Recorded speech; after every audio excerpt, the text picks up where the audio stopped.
Car park. Penzance car park charges in Cornwall could be higher the closer the spaces are to town centres in future. Cornwall Council currently has 280 car parks across the county and is undertaking a positive parking review to look at how they should be run in future. Geoff Brown, cabinet member for transport, said that the review would look at charges and one option would be to have zoning for car parks. He said, part of the tarrifs review will look at how we actually move people around our car parks, which ones are used most frequently, which ones are short stay. We are looking at zoning. The further out you are from town centres it will be less. Mr. Brown said that the council was still hampered by having differences in car park charges which date from when they were set by the former district and borough councils. The cabinet member stressed that any changes to parking charges would be subject to full consultation before they are introduced.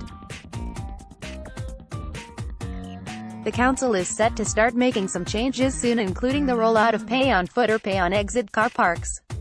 This will be trialed initially in 10 of the council's biggest car parks with a view to rolling it out across many more. The council hopes that this will make it easier for people to pay for parking as well as encouraging them to spend longer in town centres as they will not be limited by paying for parking in advance. Mr. Brown said, pay on exit will make parking fairer for all. It will remove the need to run back to your car when your parking is running out after an hour.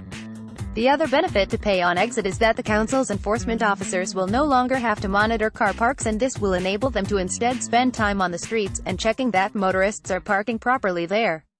Mr. Brown also said that the park and ride service in Truro would also be reviewed. He said, it is cheaper to park in some of the car parks in Truro city centre than to use the park and ride. We need to look at that and make it more of an incentive. At the moment it closes early and doesn't open on Sundays. I would like to look at that and opening in evenings to support staff working at Trellis to use the park and ride. We need to look at the options of using park and ride, especially in the West. The council's cabinet has recommended that £2.1 million is invested in new technology in car parks for the pay-on-exit plans.